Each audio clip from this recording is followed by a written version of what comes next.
Have you ever felt like you're just drowning in information?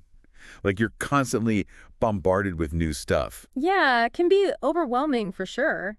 I mean, I was reading the other day that in some fields, like say AI or biotech, the amount of knowledge out there is literally doubling, like every 12 hours. It's insane. It is. It's crazy how fast things are moving.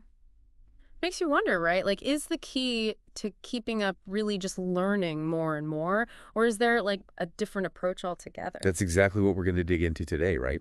With this source, la educación del futuro no es aprender, sino desaprender. Right on. And you know what's so interesting about the title? It basically says the education of the future isn't about learning, it's about unlearning. Like, how counterintuitive is that? It really flips the script, right? We're always told to learn, learn, learn. And now this source is saying, hold on, maybe the real skill is knowing how to let go of what you think you know. So, learning, I mean, it almost feels wrong to even say it. It does, yeah. But this source calls it a cognitive revolution. And they make a pretty compelling case for why this shift is so important, like right now, for all of us. Where do they start with that? Well, they get right to the heart of it with this idea of, they call it the paradox of knowledge. Paradox of knowledge, okay. Basically, it's this. The knowledge and expertise you've worked so hard to build up, the stuff that got you to where you are today, it can actually become a liability if you don't keep it updated, if you don't actually get rid of the stuff that's no longer relevant or true. So it's not enough to just keep learning. You have to also unlearn the outdated stuff. Exactly. They give this example, like imagine a doctor, right? Still practicing medicine based on what they learned decades ago. That knowledge, which was once so valuable, could actually be harmful now. Or think about a lawyer who's completely ignored all the developments in, say, digital law. Their expertise in traditional legal frameworks, it just becomes less and less useful in a rapidly changing world. All right, so it's like trying to navigate a new city using an old map. You might think you know the way, but those roads have changed. Totally. You're going to end up lost. And this source, it brings up a classic business case to illustrate this whole thing, right? The Kodak story. Oh, yeah.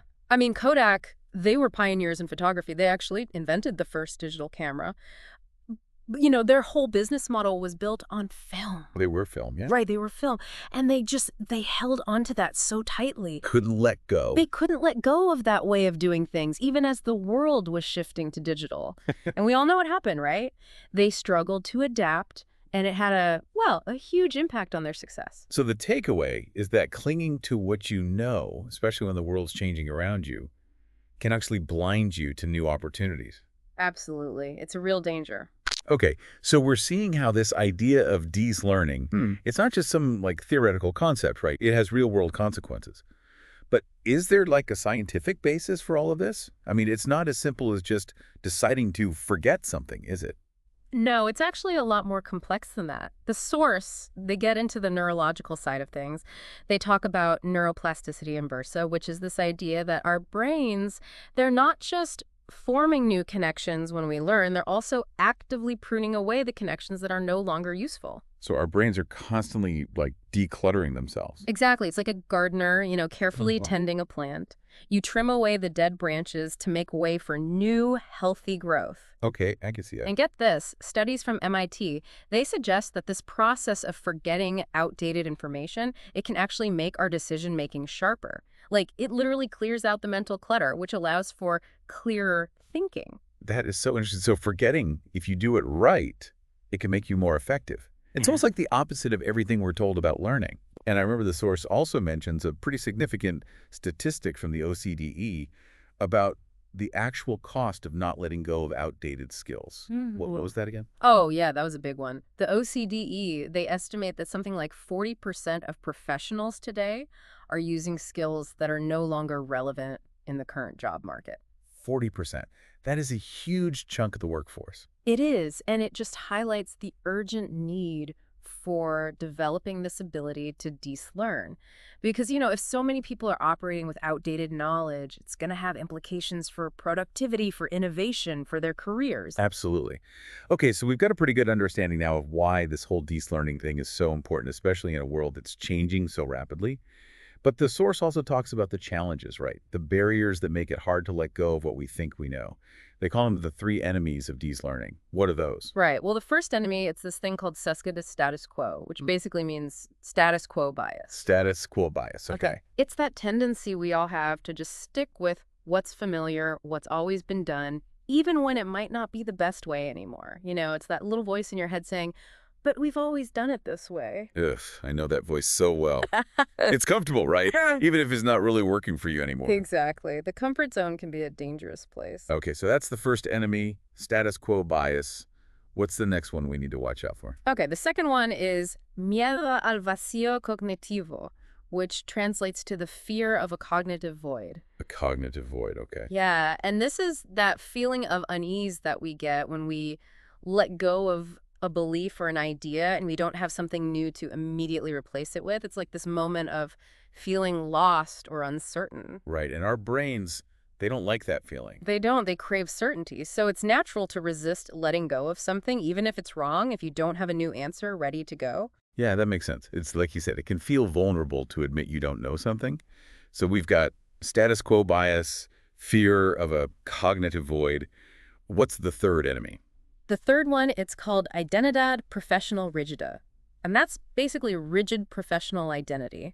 This is when we get so attached to our job title, to being seen as the expert in a certain field, that it becomes really hard to even consider learning something new that might challenge that identity. So like you're so invested in being, say, a software developer that you resist learning about, I don't know, marketing or design, even if those skills could really benefit you. Exactly. It's like putting yourself in a box and refusing to see outside of it. So these three enemies, they're all kind of like these internal roadblocks that prevent us from deep learning and adapting effectively. Right. And recognizing them is the first step to overcoming them. Okay, so if these are the barriers you might be facing, what's the way forward? What does the source propose as a solution? Well, they talk about creating what they call an anti-fragile education system of the future. Okay, an anti-fragile system. That sounds intriguing. What does that actually mean, though? So the idea of anti-fragile, it's not just about being resilient, right? It's not just about bouncing back from setbacks.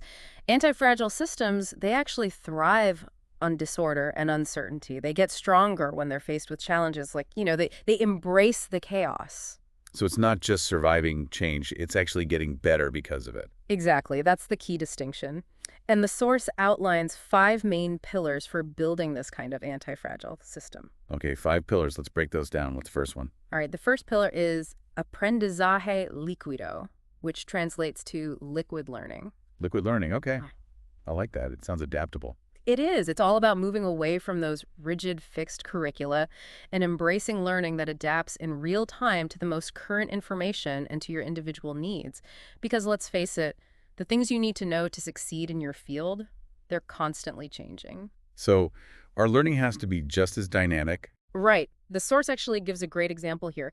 They talk about how Google is constantly updating its internal training courses. Sometimes they're updating them every 3 months to keep pace with all the technological advancements. Wow, every 3 months. That's fast. It is, but it makes sense, right? Because the information landscape is moving that quickly. So the takeaway here is that your learning, it needs to be as flexible and adaptable as the information itself. That's a great way to put it. Okay, so we've got liquid learning. What's the second pillar that helps us build that anti-fragile approach? All right, the second pillar is ignorancia activa, which translates to active ignorance. Active ignorance, that sounds almost like an oxymoron. How can ignorance be active? Well, this is actually a really powerful concept. It's all about learning to intentionally identify what you don't need to know. So it's like choosing to be ignorant of certain things. In a way, yes. It's about filtering out the noise and focusing on the knowledge that truly matters for your goals. We're constantly bombarded with information, and it's easy to feel like you need to know everything. Right, like you have to be an expert in every little thing. Exactly, but that's just not realistic, and it can actually be counterproductive. So active ignorance, it's about being strategic about what you choose to learn and what you choose to ignore. Okay, I'm starting to see how that could be valuable. Did they give any examples of this in the source? Yeah, they talk about Elon Musk. He's famously known for eliminating layers of bureaucracy at SpaceX. He actively chose to be ignorant of processes that were just slowing things down. So he was intentionally ignoring certain things to focus on what was truly important. Exactly. And that's a key takeaway for you too. Knowing what not to learn can be just as valuable as knowing what to learn. That's almost like a superpower in today's world. Just being able to filter out all the distractions and focus on what matters. Okay, what's the third pillar of this anti-fragile system? Okay, the third pillar is meta-habilidades, which means meta skills. Meta skills, okay. And this is about shifting the focus from what you learn to how you learn. It's about mastering the fundamental skills of learning itself. Things like critical thinking, problem solving, adaptability, the ability to learn new things quickly and effectively. So it's less about the content and more about the process of learning. Exactly. If you become a better learner, a more efficient and effective learner, then you can tackle any new challenge that comes your way. You're not limited to a specific set of knowledge. That makes a lot of sense. Does the source mention any specific ways to develop these meta skills? Yeah, they talk about how AI algorithms could actually be used to personalize learning paths based on how an individual learns best, which is pretty cool, right? It is. It's like having a personal tutor who knows exactly how you learn best. Right, and that's a great example of how technology can be used to enhance our meta skills. But even without AI, there are things you can do to become a better learner, like paying attention to how you learn best, what strategies work for you, and then consciously practicing those strategies. So it's about being more mindful and intentional about the learning process itself. Exactly. Okay, so we've got liquid learning, active ignorance, meta skills. What are the last two pillars that help build this anti-fragile approach? Right, okay. The fourth pillar is beta permanente, which translates to permanent beta. Permanent beta. I like that. Sounds like a tech term. It is. It's basically embracing the idea that knowledge is never truly finished, never static. It's always in a state of experimentation and evolution. Kind of like software, right? Always being updated and refined. Exactly. And for you, this means adopting a mindset of continuous learning and being okay with the fact that your understanding of something might always be evolving. So it's about being comfortable with not having all the answers, with always being open to new information. Exactly. And the source actually gives a great example here. They talk about the fail fast philosophy of startups. Fail fast, yeah. It's all about constantly testing ideas, learning from mistakes, and iterating quickly, not being afraid to get things wrong, and then adjust course. So it's about embracing the learning process, even the messy parts. Exactly. And that's what permanent beta is all about. Okay, so that's 4 pillars down: liquid learning, active ignorance, meta skills, and permanent beta. What's the final pillar that helps us build this anti-fragile approach? Okay, the fifth and final pillar is redes neuronales humanas, which means human neural networks. Human neural networks. Interesting. So we're moving beyond the individual now. We are. This pillar emphasizes collaboration and decentralized learning. It's about leveraging the collective intelligence of communities and connecting with others to learn and grow. So it's recognizing that we don't have to learn everything on our own. Right. We can tap into the knowledge and experiences of others. The source gives a great example here. Open source projects like Wikipedia. All right, Wikipedia, it's a perfect example of this. Exactly. It's this vast repository of information that's created and maintained through the collaborative efforts of countless people from all over the world. And that's a powerful reminder that learning is increasingly a social and interconnected activity. So it's about building connections, sharing knowledge, and learning from each other. Absolutely. Okay, so we've now covered all 5 pillars of this anti-fragile education system: liquid learning, active ignorance, meta skills, permanent beta, and human neural networks. It's a pretty comprehensive framework. And the source also highlights some real-world examples of educational institutions that are already putting these principles into action, right? Yeah, they do. They talk about some really innovative and disruptive models, like Minerva schools, for instance. Minerva schools, okay. So Minerva, they don't have a fixed campus. Instead, their students live and learn in 7 different global cities throughout their 4 years of undergrad. Wow, so it's like a global classroom. Exactly. And their curriculum, it's very focused on active learning and problem solving. It's all about applying knowledge in real-world settings. That's pretty different from the traditional lecture hall model. It is. It's very hands-on and experiential. Then there's another example, Escuela 42 in France. Okay, Escuela 42. This one's even more radical. They have no teachers and no set schedules. No teachers. How does that even work? Well, the students, they learn entirely through tackling challenging programming projects, and they do it collaboratively, working together to find So solutions. it's like a completely self-directed peer-to-peer learning environment. Exactly, and it's designed to foster creativity, problem solving, and a deep understanding of programming concepts. That's fascinating. So we've got Minerva schools, Escuela 42, any other examples? Yeah, the source also mentions Singularity University. Okay, Singularity University, I've heard of them. Yeah, they're pretty well known. And as the name suggests, they're very focused on the future, on preparing individuals to tackle global challenges using exponential technologies. Right, and they have a very specific focus on these learning, don't they? They do. Their courses are designed to help individuals unlearn outdated ways of thinking and to develop the mindsets and skills needed to create innovative solutions for the future. So they're really putting this whole idea of learning into practice. They are, and these three examples, Minerva, Escuela 42, and Singularity University, they just show how diverse and innovative the future of education can be. Yeah, it's really exciting to see these principles being applied in such different ways. And the source also touches on something that I think is really important, how technology, which often feels like the source of all this information overload, can actually be an ally in this process of learning. What are their thoughts on that? Absolutely. Technology, it's not just creating the flood of information, it's also giving us powerful tools to navigate it and to learn effectively. The source specifically mentions virtual reality, for instance. VR, yeah, it's becoming more and more accessible. It is. And VR allows us to experiment and learn from our mistakes in a safe, simulated environment, without real-world consequences. So you can practice things that would be too risky or too expensive to do in the real world.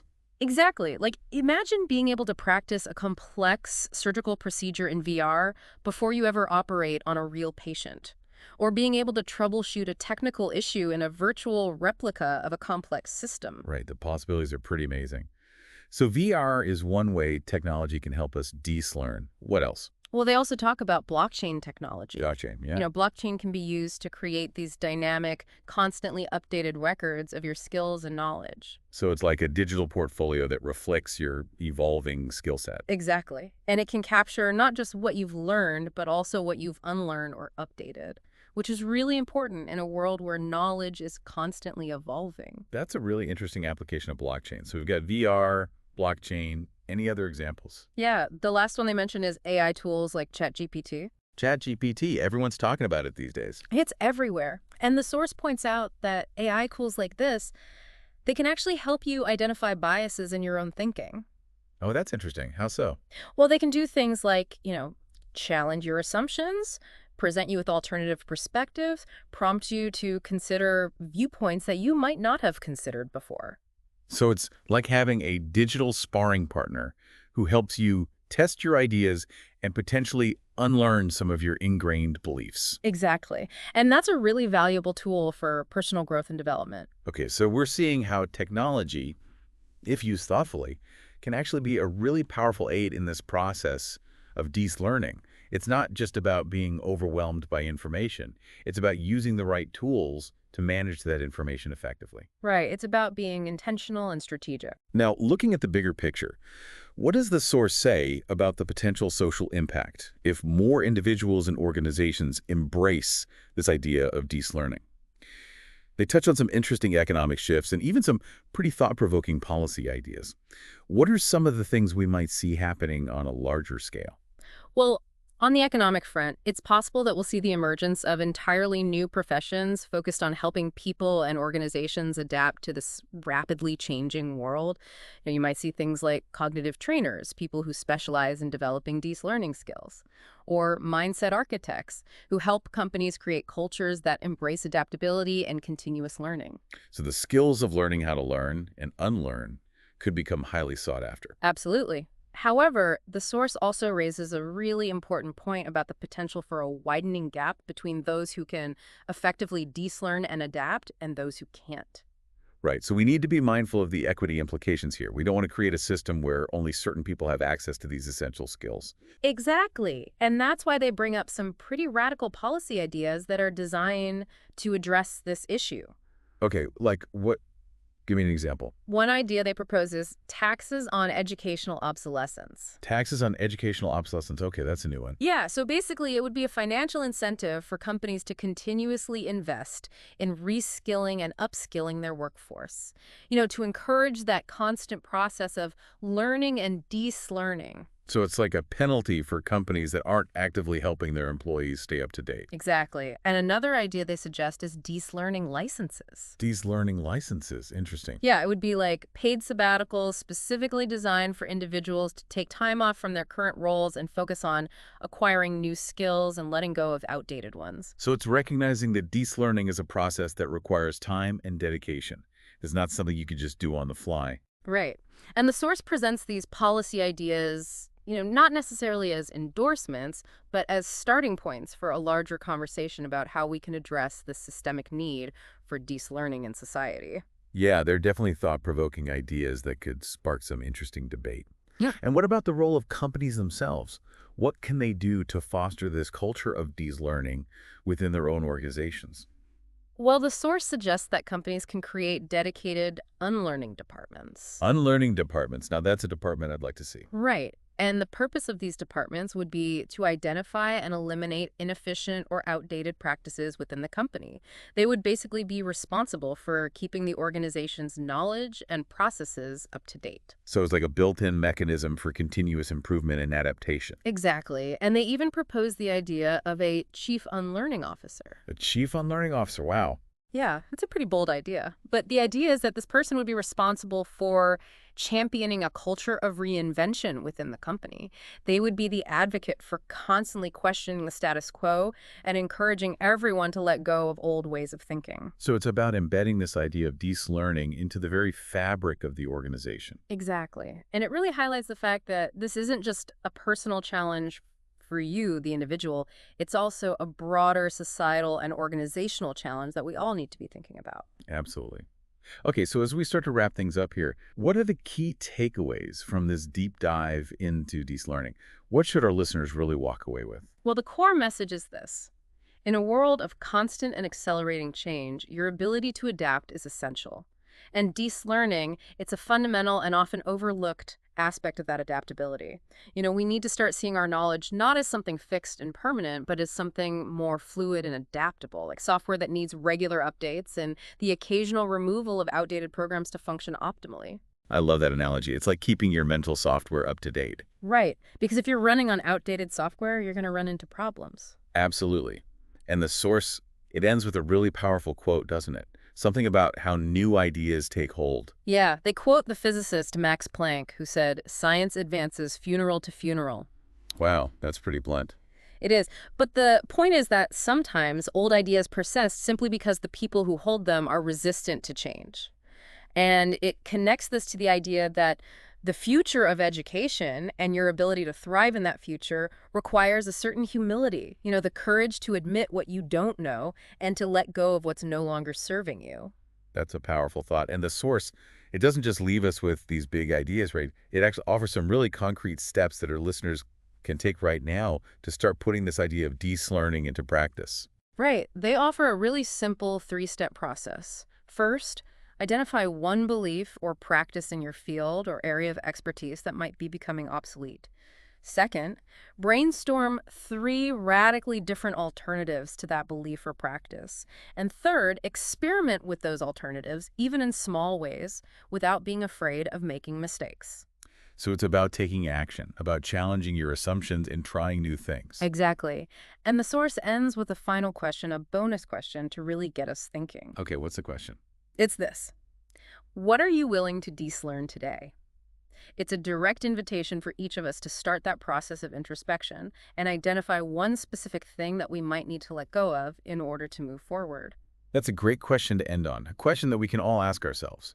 And if any of our listeners are interested in exploring any of these topics further, maybe those disruptive educational models we talked about, or how technology can be used to aid in de-learning, we'd love to hear from you. We can definitely delve deeper into any of these areas in future deep dives. Absolutely. We're always open to exploring these ideas further. Thanks for joining us for this deep dive. It's been a pleasure.